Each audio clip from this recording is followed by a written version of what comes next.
the network for the AV industry. What are you listening to? This is AV. This is AV Nation. This is AV Nation. Ready. AV Week. Performing scan. Week. Online. This is AV Week. AV Week.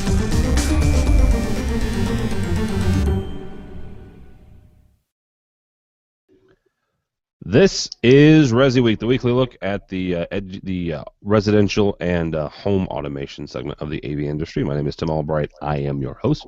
With us this week, my buddy pal from New Jersey, Mr. Todd Anthony Puma. Hello, sir. I'm doing well, Tim. How are you, brother? Doing good. A couple of new timers here, so be nice to them if you would, please, Todd. First and foremost, Doug Seaman. Doug is from Echo Systems. Welcome, sir. Thank you. Thank you for having me. Absolutely. And also from Fabaro, Mr. Rich. Rich, I didn't even ask you how to pronounce your last name. How do you pronounce your last name? Very simple, Bira. Bira. I almost had it right. I should have just gone with my gut. How are you, sir? Good. Thanks for having me on the show. Absolutely. Also, if you've never watched or listened to this program, what we do is we take 3 or 4 stories around the world of residential AV, chop them up, synopsize them, and get these fine smart people's take on exactly what's going on with it. First and foremost, from our buddies over at CE Pro, Control4 is doing some interesting things, and what was it, back in February, right before ISE actually, they announced the purchase of PackEdge, which is PackEdge is a network company. They make switches and stuff, primarily for the home market, but they do have some commercial applications. Publicly traded company.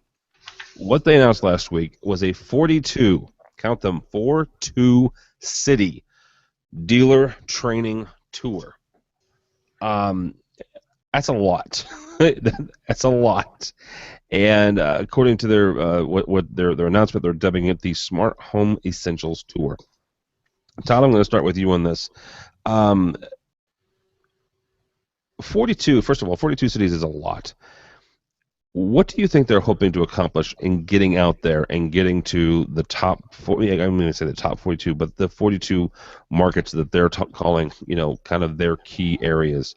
And the reason I'm asking is, coming from the world of broadcast, you start looking at market sizes and market demographics. The top 25 cities, right, are really where people focus on. You start getting in the top 30 and the top 40, you're talking about places like Springfield, Massachusetts, right? Smaller areas, smaller towns. You start getting in the top 40 and the top 50, it's even smaller than that. So the fact that they've hit on this number and are going out after these 42 areas, what do you think they're hoping to accomplish by going out and into the field and training their dealers? It's all about brand awareness at this point and owning the market. Obviously, the smart home has become a standard at this point in time, and it's on everyone's tongues. Customers are asking for it. Journalists are talking about it in all different markets. TV personalities are talking about it. And now they need to make sure that their dealers are aware. And if they don't have dealers in those states or those areas, to make them more aware. Bringing PackEdge into the mix, being one of the first companies to acquire a networking company, and to say, hey, listen, you guys need to figure out how to build a stable network in the home environment. It's no longer just for the enterprise or commercial market.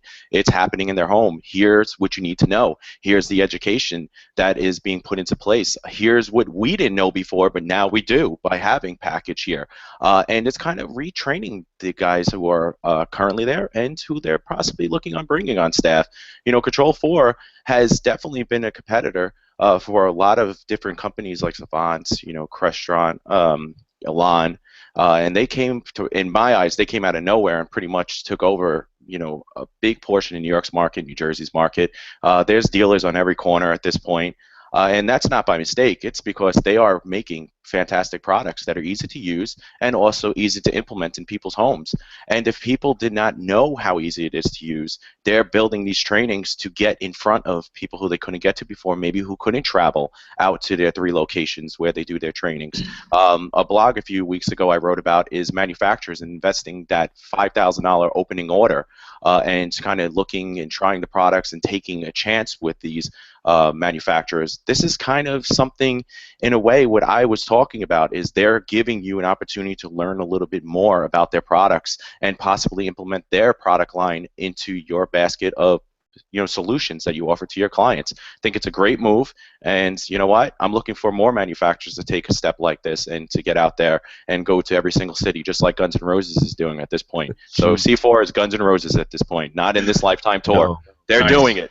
No. Let me interject. Isn't that worldwide though? It's not just in the United States. It is worldwide. Yeah, I was going to get to that when I got to you, because Rich, the one thing about that is you've got, it is 42 cities around the world. Most of them are in the U.S., but you've got Dubai, because that's where their last training is. You've got a number of Latin America and Asia Pacific countries. How do you not just logistically do that, but when you set apart, because if Fabaro is a manufacturer, how do you set about saying, okay, these are our most important cities, these are our most important markets? I mean, there's different, so Fabaro, we ourselves are in 100 different countries, about 103, I think, the last count. Our headquarters is based out of Poland, so we're very strong out in Europe. Dubai, we're actually in there as well too. So, it comes down to, we've got different product managers for different regions, different key stakeholders, and as certain markets, we're very big in telco too. So we do a lot of telco training for like Orange out in France, Germany. So it really kind of depends where the business is being driven, that we have to put some extra resources in. So it's not an easy answer, especially when you're dealing with other countries and you've got other languages. It becomes pretty challenging. Speaking of that, let's talk about that for a second. The multi-language thing. I mentioned ISE when I started talking about Control 4. I went to ISE again this year, and in my copious amounts of spare time at any trade show, I happened to connect with the folks over at Extron, who have a location right there in actually it's in Amersfoort, which is adjacent to Amsterdam.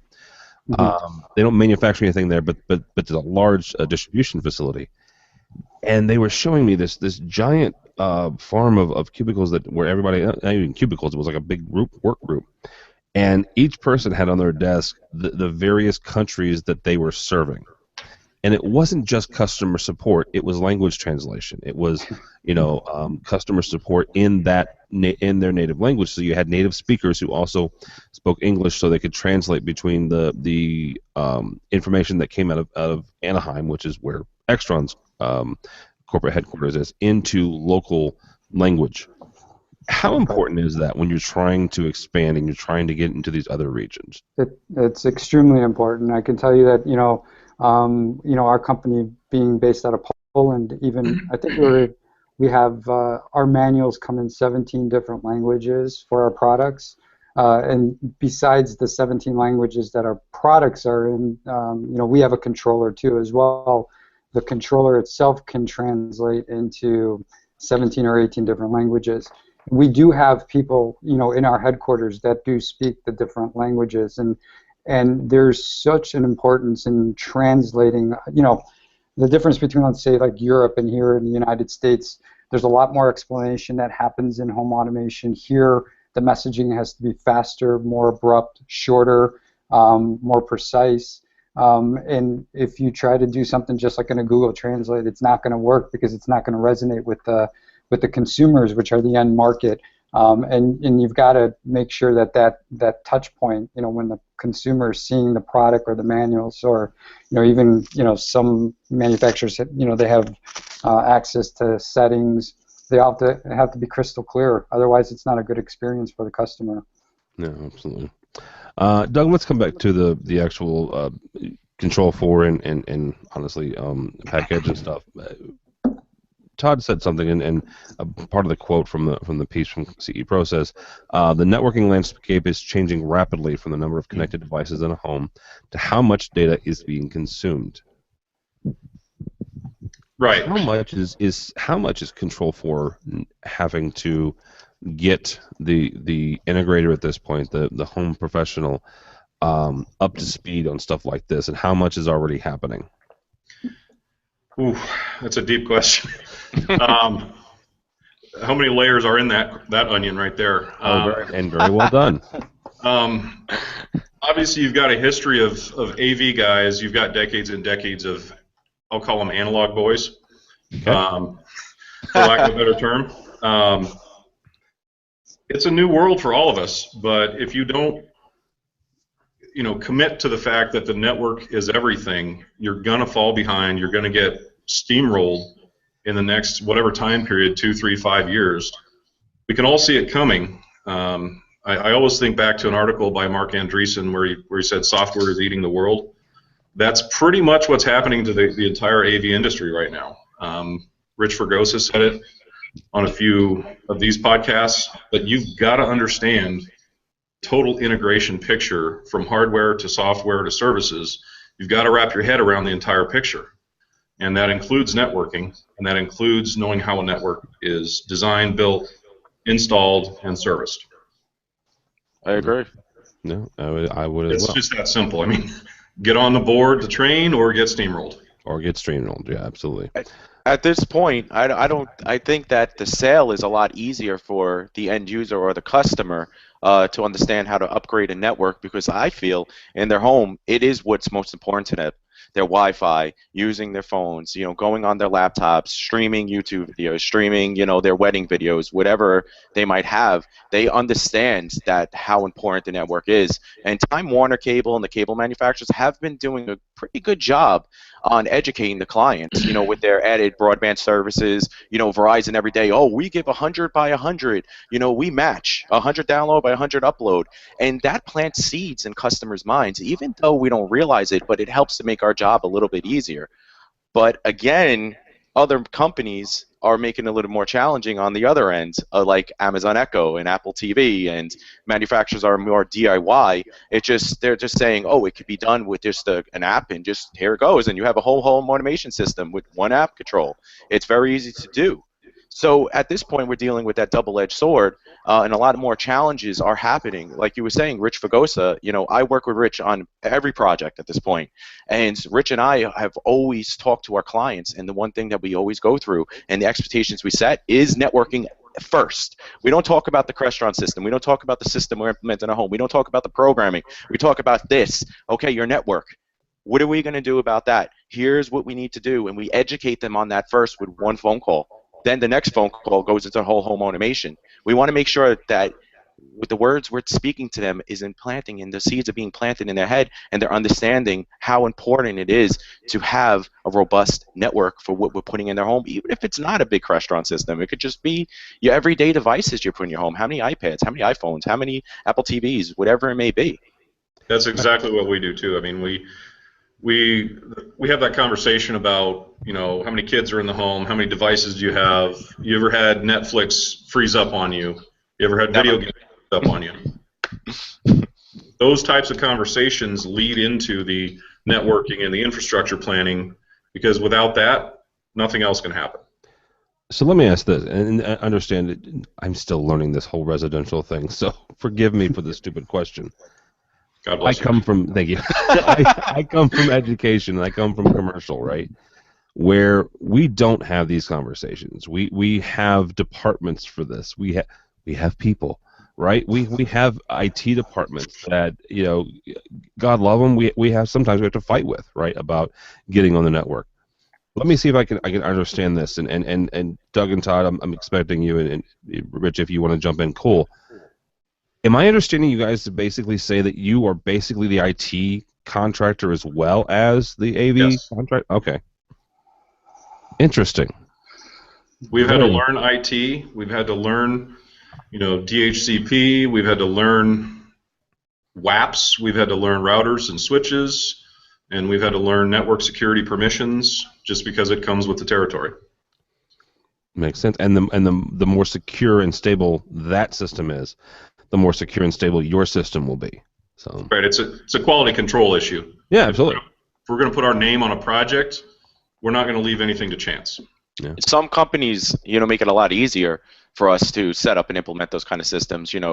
Package is one of them. Package, pretty much sets it up for you. They go through step by step, and they're GUI and they explain to you the VLAN procedures, STP protocol, certain products that you have, maybe Crestron, Control 4, Savant, or Sonos. You have to go by a certain protocol. And I feel that their training structure and the way they educate their dealers is pretty much one of the best that I have dealt with. Cisco Meraki is another one, and that's all really I've dealt with at this point. Well, and the reason, good Lord, a month or so ago, we had on a guy from Access Networks, and it was supposed to be a full show. Had a couple people drop off at the last minute, and so it was just me and a guy, right? Great conversation. And I learned so much, and they're similar in the fact that their focus is the network infrastructure for the home market. Learned so much from that conversation. So yeah, you guys are very interesting. So. Let's be honest here, right? The network, to put that on the table to have someone else do it, that's a lot of money.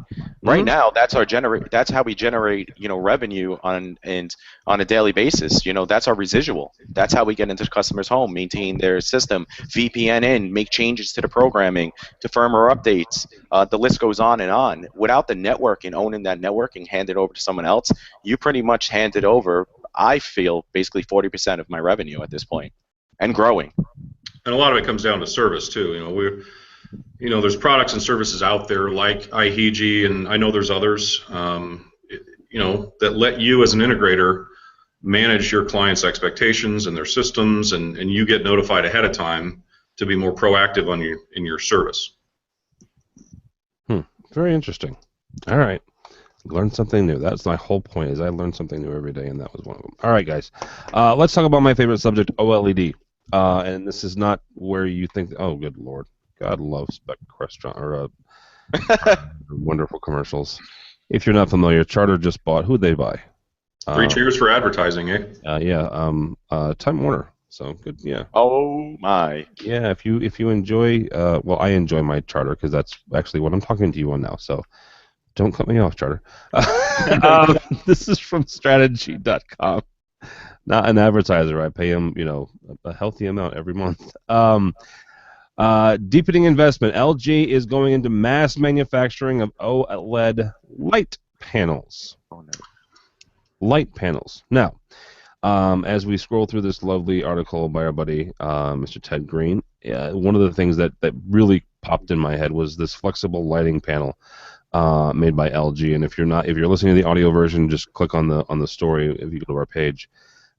So here's where this has kind of evolved for me. I've been a big fan of OLED panels for displays, right? I think there's a lot of possibilities there. I think there's a lot of future there, although the manufacturers have not yet figured out a way to make money and make money consistently with them in the mass consumer market. Yes, you can go out and you can purchase one for roughly $10,000, $12,000. But as far as there's some magic number somewhere around between $1,000 and $2,000 where they really start hitting. Doug, we'll start with you on this. I guess my best question is there a market in the home for OLED lighting? Well, interesting you should ask. Our company started out in the lighting business. So the origins of our entire company is we sold lights, we sold fixtures. We're big in Lutron lighting control, and we have a full-time lighting designer on staff. And I was asking him specifically about this article and what he thought of OLED lighting and fixtures and what it's doing to the market. And he explained to me that from his perspective as a lighting designer, what's driving this is the TV market. The idea of mass manufacturing, a new technology, it's a lot like the drug company model where it's high R&D costs, high initial price, but then mass market brings it down. But the other thing you have to think about is OLED as a fixture is a lot more energy efficient. He said up to 50% less than even LED. And it's also in the, there's a CRI, which is, I don't remember what it stands for, but it's how accurate is the lighting color, the hue, the temperature, that sort of thing. OLED is a lot more accurate relative to halogen than LED. So from a design standpoint, he loves it. He said he's going to wait for it to become more mass market because it's still unproven. But it is an interesting parallel to the display market. All right, Mr. Todd, what do you think as far as getting lighting into the home from OLED? You know, I'm still trying to wrap my head around the whole LED part of the lighting. It's been a little bit of a challenge, you know, with picking fixtures and if this fixture is going to work with this lighting switch, and you know, depending on designers and certain lighting fixtures that they're using. Now OLED is coming, and it's just, you know, for me, it's just something else we're gonna have to learn. Am I excited about it? I can't say at this point, but you know, based on what Doug was just saying, 50% in a reduced cost, was it? Doug, Energy consumption. Energy consumption, and closer to halogen. Right there, those are the 2 points that I would definitely like, because whenever I'm placing the LED lights, you know, my own personal home, in a customer's homes, the first thing they complain about, even if it is closer to, you know, the light 2700, it might be, they're still saying it's a little whiter, or it's dimmer than it was before. So I think OLED will be more true to the color, and I think that would stop so many conversations or issues from happening, you know, back and forth with lighting designers and clients at that point. Yeah, absolutely. If I could interject here, I think that OLED is, you know, it's definitely still a few years out, but OLED is also going to change a little bit the way that lighting is done. You know, I think we're all accustomed to the halogens and then the LED light bulbs that have replaced it, and you know, now we see LED light strips, which we use quite a bit, you know, because we make a micro little LED switch lighting control. But OLED is definitely a smoother kind of LED distribution. So you can look, as you looked in that picture, it's flexible. There's going to be a lot of different applications. Like, so you'll notice that OLED's already being used in cars for lighting. So like dashboards, there's lighting that could go around curves. You know, several years ago, I already saw the OLED applications where it's transparent. You'll be able to throw it up on glass, and then, you know, sun will come through, and then all of a sudden at night you could turn it on, and it looks like, you know, natural sunlight. I mean, it's going to be years before it gets there, but it's going to drastically change how lighting is even done. I think it's a part of a much bigger trend in the lighting industry in general. I was going back to the our lighting designer on staff. I was asking him about other issues in the lighting world. He recently came back from Light Fair, which is their big annual trade show, and he was describing to me not only OLED lights, but the concept of lighting fixtures including distributed sensors, you know, for things like logistics and motion detection. The idea that a lot of the sensors that we install externally right now will become part of a light fixture, and these manufacturers are getting into the business of data mining based on those built-in sensors, and that was a mind bender for me. Well, and that right there is that gets back to a conversation we've had a couple different times about signage, right? Where you got all these different sensors and all this data collection, and honestly, I don't think but a couple of companies are really utilizing that information yet. I think Doug makes a good point where we're yet to see exactly where we're going to end up with this. So. All right, from our good friend Mr. John Siaka, who graced these very airwaves a couple of weeks ago. 10 product features I'd like to see from manufacturers. And Rich, yes, we're going to beat up on you. So, not all of these apply to you, obviously. We're going to go through this real quick, and then Doug and Todd, I'm going to give you one or two shots of things you'd like to add to this. And Rich, I'm actually going to give you the opportunity to say, you know, a couple of things you'd like to see from your dealers. Right, so you get to beat up on them. John says detachable power cords, IP controllability. I'll 100% agree with him on this. Remote support, rear IR connection. If you can't give IP control, at least give the folks the opportunity to put those big, ugly IR emitters on the back end, for crying out loud. Absolutely. Dimmable, defeatable front panel lights. Absolutely. Video splash screen when you're off. Not a half bad idea. Analog audio outputs and make it rack mountable. Oh yeah. Yeah, and I can see some of that. I can also see where Middle Atlantic and some others make some very fine rack shelves. So if it's not rack mountable, you can just get a shelf. Yeah, but they do. But they also increase costs for more the middle market. It's or $10. No, not at all. It's $200 cost. It's usually $200, and I'm not going to say what our cost is. Okay. But it's expensive to build those custom rack shelves. Right. I agree with going with them, but the middle market guys, they're the ones who are suffering, and that's why the racks look so horrible. Okay. All right. So Todd, since you're up, you give me one or two things to add to this list. Oh no, I'm gonna let Doug take this one. Okay, Doug, go ahead. Lockable front buttons and panels. Yep. How about that? That's definite. Discrete power. I don't know if he said that. Discrete power everywhere. That was in some of his the discrete power controls. Yeah. So. Modular design for things like preamps, controllers, receivers, upgradability, scalability. Yep. Big fan of that. There's a couple of actually cell phone manufacturers, not to get off too much of a trail, that are looking at that modularability, right? Where you have one base unit and then you have the ability as devices and items can be upgraded, like the light sensor, like the lenses, like the camera itself. You basically take it apart and slap the new one on. So I kind of feel like somebody should make a poster of a DB9 connector and say, "I ain't dead yet." But there's still legacy equipment out there that needs it, uses it. But if we're talking to manufacturers, I'd say, kill that bad boy. Yeah, absolutely. All right, Rich, what's a couple of things you'd like to see back from your dealers, from the folks that are putting this stuff in and dealing with this on a daily basis? So we deal a lot in the Z-Wave world. Our products, talk on a different protocol. So there's a lot of, manufacturers starting to adopt Z-Wave within their systems, but it's somewhat of an add-on. And it's tough when you're adding different protocols to work with legacy systems. And there's education, and I'd probably say one of the tough things that I'd love to see dealers do more is spending time on educating themselves. Z-Wave's fairly new still into the AV world.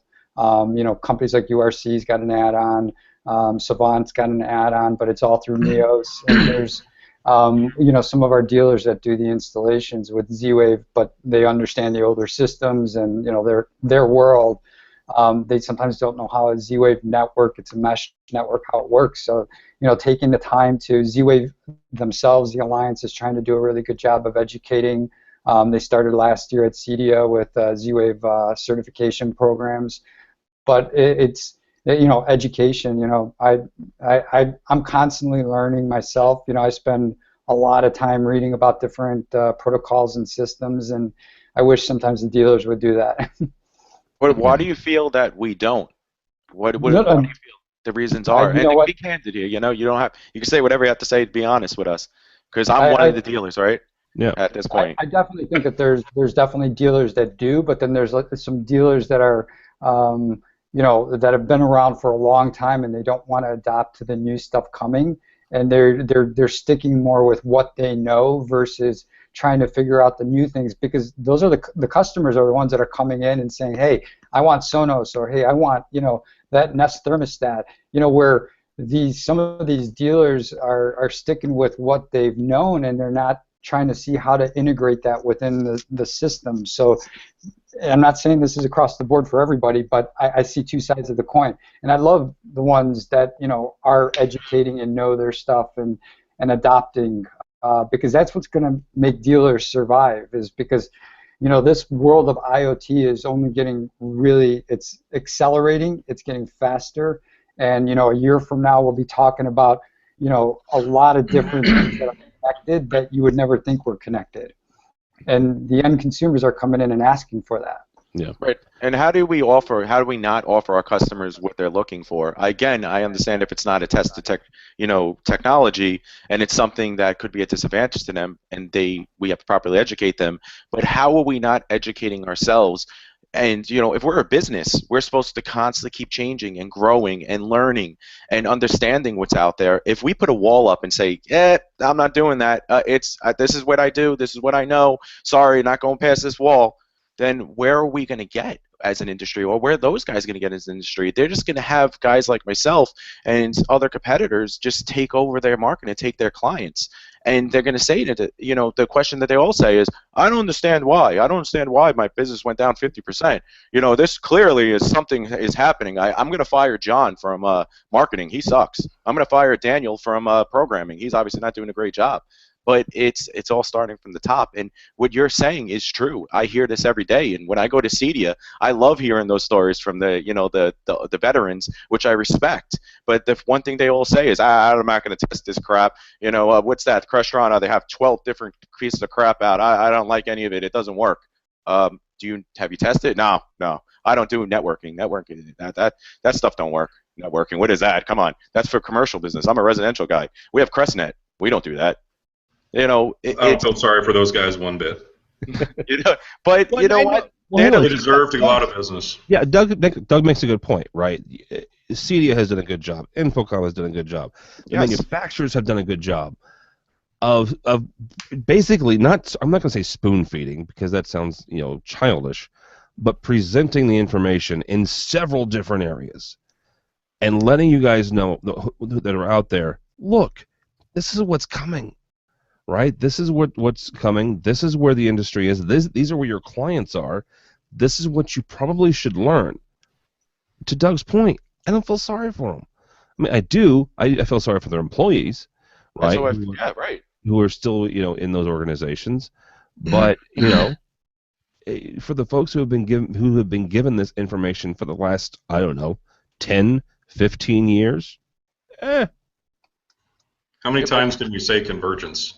Too many. Good God. Oh, stop it. Sorry. But the industry at this point isn't listening. They're Control 4 in this article with CE Pro and is they're training. They're going to aren't, right? I mean, some of them are, right?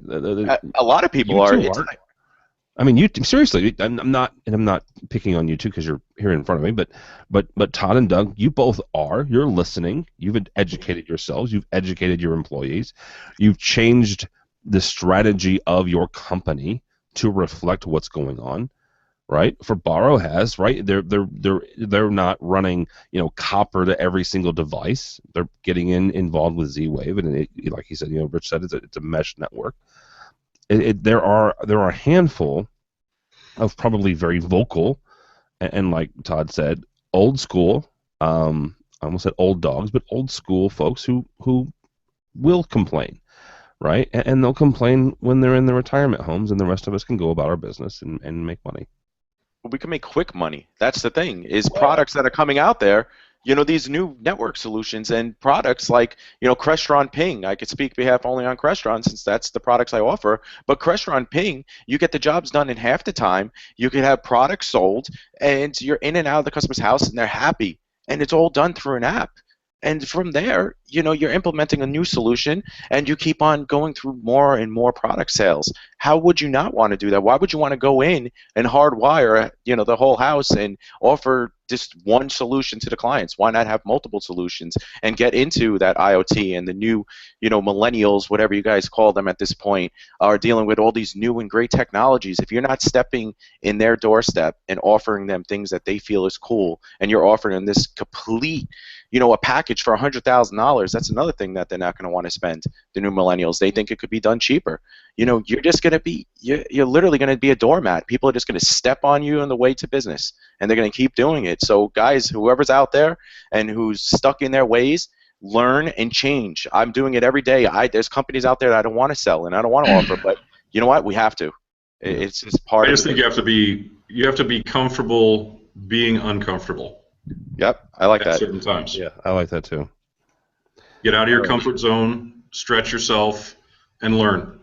Yeah. And even when you go to CEDIA, go check out the new stuff. Don't just go check out the regular stuff that you always check out. I mean, this will be my 4th year doing CEDIA with Fabaro. We love the dealers that come up and, what's Z-Wave, what is this, and, they want to learn. But, I know that there's a lot of dealers that go to those shows and they just go visit the ones that they normally visit, and, they stay in their siloed approach, and it's almost like the other stuff doesn't even exist. Exactly. I'm guilty of that. I'm guilty of that. Well, So I'm breaking out of it. Yeah, but at least you're sitting around. You spend the time when maybe you're not. You're doing the research at home. You're doing the research, and then you're going there and you're checking out the ones that you know. Versus some people, they're never even doing the research. They're never even figuring. Or just listen to your customers. If you've got 10 customers over the last 3-4 months that have asked you for Sonos, but you're still doing wired systems and you don't want to do Sonos, start listening to them. As that gets a little bit louder, they need to, adjust a little bit, I think. I agree. Let me relay a story to you from last year's CD, and then we'll get going here. I'd never heard of this company before, right? And Todd knows there's a lot of really great public relations PR folks that we have connection with. And they'll pitch us an idea, and if it makes sense, right? And if it doesn't, we don't. It's kind of how AV Nations works, it's agnostic and kind of, whatever. And our good friend Joyce Essig, she had moved from one company to another, and she sends me this pitch, and it's for a company called Claire Controls. Never heard of Claire Controls before in my life, I'll be very honest. And she showed me some of the screenshots and showed me some of the integration they were doing. And at the time, they were probably one of the first companies that were doing integration with Amazon Echo. I think some other ones have come along since then. But they were one of the first. And I'm like, oh, okay, cool. So you've got a control system, you've got Amazon Echo. Sure, I'll check it out. And as luck would have it, made a really good friendship with it. And I was genuinely impressed. Now, I'm no longer a dealer, right? I never was a residential dealer, but I look at this thing going, okay, I can see a use case for this. I can see a business case for this. And it was because I took the advice of a trusted friend, right? Somebody that I had a relationship with, and she made a good case for going to see these folks, and we did, and we had a good time. And so I would encourage those who are going to going to CEDIA in the fall, and if you're going to InfoComm, and we'll talk to Doug here in a second about he's going and why. Check out the ones that you don't normally do, right? Go see the 10 by 10 booths or the 2 by 2 booths, right? InfoComm has the innovation showcase. CEDIA typically has the rookie row. Go see these folks because they've poured their heart and soul into this product that they think you're going to love. And there's going to be two things that happen. First of all, you're going to learn something that you probably didn't know going in. And secondly, they're going to get from you feedback onto why this works or why it doesn't, right? So that right there is the two-way street of any trade show, right? So whether it's Fabaro or it's Claire or even it's Crestron, right? Yes, Crestron is the big 50-pound gorilla at InfoComm. They learn stuff from you, trust me. You're going to walk in there and go, why'd you do that? And an engineer is going to be brought over, and questions will be had. I've been there. Like I remember when we started at CEDIA, several, 4 years ago, listening to the dealers and the stuff, and I myself would turn around and talk to the engineers and ask the questions, and we're constantly evolving. Our R&D department alone has got over 100 people in it, and we're just we design and manufacture everything ourselves. So we have that ability to take our small motion sensor or door window and do different and innovative things. And Claire Controls, those guys are great. They use our stuff already in their system too. It's we definitely learn. We learn a lot from the different folks that come up to us. Yeah, absolutely.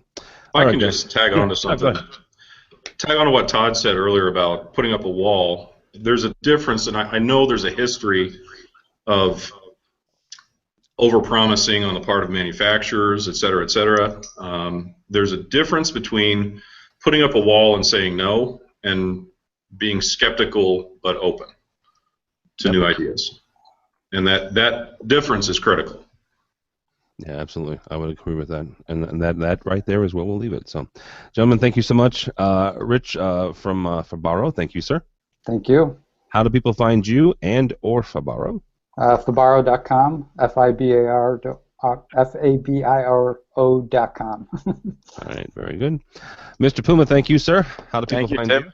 You can find me on Twitter at Todd Anthony Puma, or you can find me at residentialsystems.com or thesourcehometheater.com. All right, very good. Awesome. And last but not least, Mr. Doug Seaman, thank you, sir. Thank you very much. How do people real quickly? And I'll give you the opportunity to plug. But you're a primarily residential dealer moving into commercial. So you're going to Infocom this year. Why are you going? Well, we took a look at the commercial market relative to the residential market and saw some opportunities. From a business standpoint, we think it's a good market to be in. There's pros and cons to each side of the industry. You can take some good from resi and apply it to commercial, and vice versa, commercial back to resi. They are different animals. Anybody who's stepped foot in both worlds understands, but going into the commercial market, that's really what it came down to. And personally, I want to get the certification, the CTS certification, that makes me stand out from another vendor that may get us in the door a little bit better. Very good. All right, so we will see him in Vegas. How do people find you or Ecosystems? I'm on LinkedIn. You can find me there, and you can find us at ecosystemsmidwest.com. All right, very good. Last but not least, my name is Tim Albright. Don't follow me. At this point, I'm doing nothing more than crossing my fingers and rooting for the Blues. That's a hockey Have fun with that. thing. So I'm from Chicago, so I'm a little sour. God love it. You know what? I have a lot of friends in Chicago. My buddy Dave Hatz, who works for AVI Systems, big Chicago Blackhawks fan. So he gave me some advice the other day about making it past the first round, because we don't do that very often in St. Louis, at least not in hockey. Baseball's a different story. So yeah, Good luck. go by the website though. Lots of really cool people did a lot of Rams. Yeah.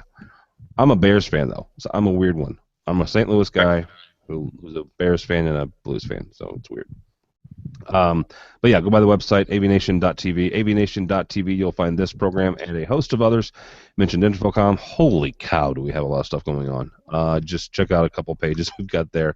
I'm teaching classes. Josh Rago's teaching classes. George Tucker's teaching classes. All kinds of folks are doing stuff. We've got our tweet up on Thursday between 4 and 6 in room 205. Check that out. And we'll be doing AV Week. And we'll be doing this program from the floor of Infocom. So check that out. avnation.tv. avnation.tv. Thanks so much for listening. Thanks so much for watching. This has been ResiWeek.